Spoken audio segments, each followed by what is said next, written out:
पीले दांत वाली बहू। रंजना कभी ब्रश नहीं करती थी। उसे कितनी बार उसके माँ बाप ने डांटा, लेकिन उसका कोई असर उस पर होता ही नहीं था, जिस कारण से उसके दांत पीले पीले हो जाते हैं। शादी के बाद।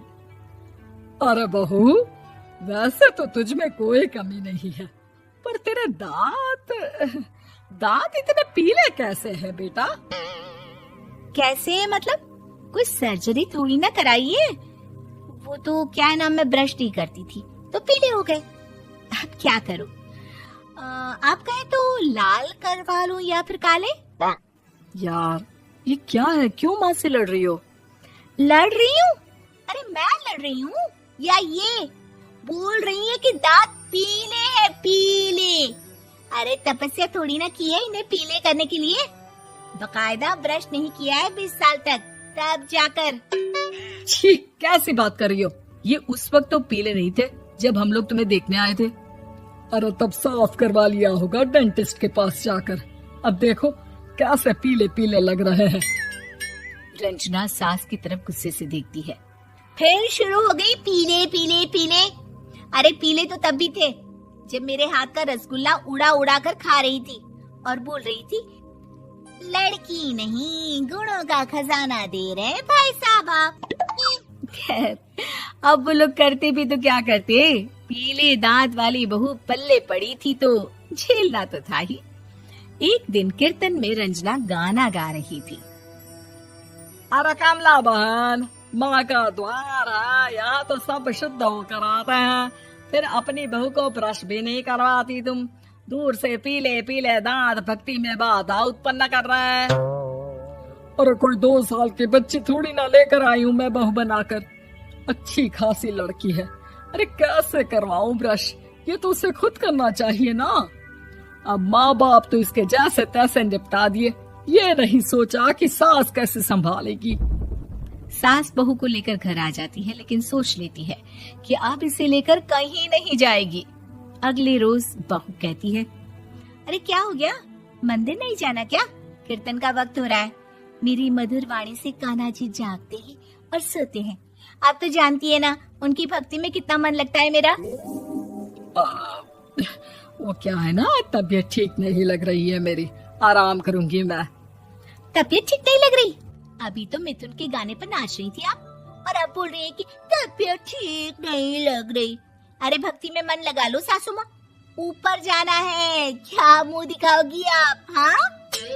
सास को बहू की बात पर गुस्सा आ जाता है।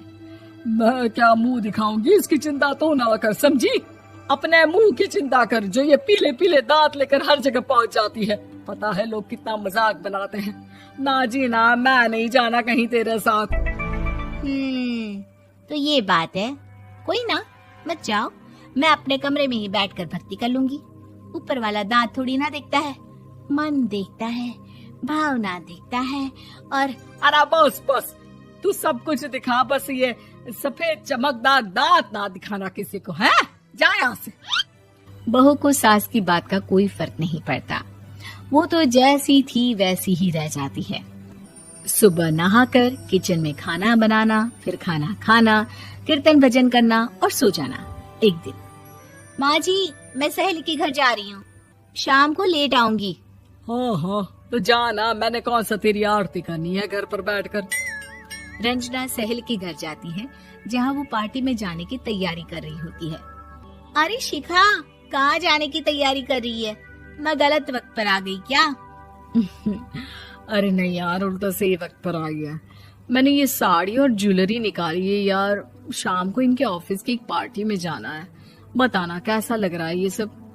नहीं यार, इस ड्रेस के साथ तो वो वाली ज्वेलरी अच्छी लगेगी।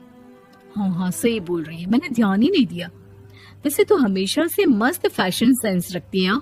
तो बड़ा जाती होगी ना पति के साथ पार्टी में। रंजना कुछ नहीं बोलती, बस सोचती है कि यार काश ये बात सही हो जाती, पर मैं क्यों नहीं जाती पार्टी में? क्या इन लोगों की कोई पार्टी होती नहीं होगी? रंजना घर आती है और रात में पति से सवाल करती है, एक बात बताइए, आप मुझे किसी पार्टी में क्यों नहीं ले जाते? क्या आपके यहाँ ऑफिस में पार्टी नहीं होती? पति बेचारा क्या कहता कि दांत पीले हैं तुम्हारे इसलिए। अरे कोई पार्टी होती नहीं हम लोगों के ऑफिस में, तो कहाँ से लेकर जाऊं? और मार्केट, मॉल, कहीं वीकेंड घूमना, कहीं तो। अरे यार सारे हफ्ते में एक छुट्टी मिलती है, तो सोचता हूँ कि आराम ही कर लूं। क्यों? रंजना मन मार के रह जाती है। पहले कभी सास के साथ मंदिर जाया करती थी, लेकिन वो भी सास ने ले जाना बंद कर दिया। घर बैठी बैठी रंजना बोर हो जाती है। तभी उसे आइडिया आता है और वो मायके जाने का सोचती है। सासू माँ, 2 दिनों के लिए मम्मी के घर जा रही हूँ। अच्छा अच्छा ठीक है, आराम से जा। और हाँ, माँ से कुछ अच्छी आदत सीख कर आना कि कैसे शरीर के हर भाग की तरह दांतों की सफाई भी जरूरी होती है, समझी? शुरू हो गई ना आप। वो लोग आपकी तरह नहीं है कि छोटी छोटी बात का बतंगड़ बना दे। उन लोगों के लिए मैं मायने रखती हूँ, ना कि मेरे पीले पीले दांत। रंजना माँ को बिना बताए उन लोगों को सरप्राइज देती है, लेकिन जैसे ही वो दरवाजे पर पहुंचती है, अंदर देखती है कि घर वाले कहीं जा रहे होते हैं। अब माँ, काश रंजना दीदी के दांतों वाली प्रॉब्लम नहीं होती, तो वो भी हम लोगों के साथ चलती ना बुआ जी की बेटी की शादी में। हाँ बेटा, लेकिन अब उसे कौन समझाए कि उसको उसके पीले दांत नहीं दिखते, लेकिन उसके आसपास के लोगों को कितना एम्बैरेसिंग फील कराते हैं। मुझे तो कितनी बार उसके स्कूल की टीचर ने शिकायत की कि उसके साथ कोई लड़की बैठना भी नहीं चाहती, और ना ही कॉलेज में कोई उससे बात करना चाहता था। लेकिन पता नहीं क्यों उसे ये बात समझ में ही नहीं आती। कोई कमी नहीं है उस लड़की में, बस यही कि दांत पीले हैं। वो तो भला हो जीजा जी और उनकी माँ का, जो दीदी को जैसी है वैसे ही रखा हुआ है। रंजना को अपने घर वालों की बात सुनकर बहुत दुख होता है। वो सोचती है कि वो क्या करे, लेकिन फिर वो सीधा डेंटिस्ट के पास जाती है, अपने दांत चमकाती है और कसम खाती है कि वो रोज ब्रश करेगी।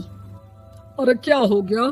तुम तो 2 दिनों के लिए गई थी ना, पर कोई ना, अच्छा है, चलो आ गई तो। रंजना सास के सामने आकर खड़ी हो जाती है और पूरी स्माइल करती है, उसके चमकदार दांतों को दिखाती हुई। हैं? चले मंदिर? माँ, मुझे माफ कर दीजिए, मैंने आप लोगों को बहुत एम्बैरेसिंग फील करवाया। मैं आज से रोज ब्रश करूंगी।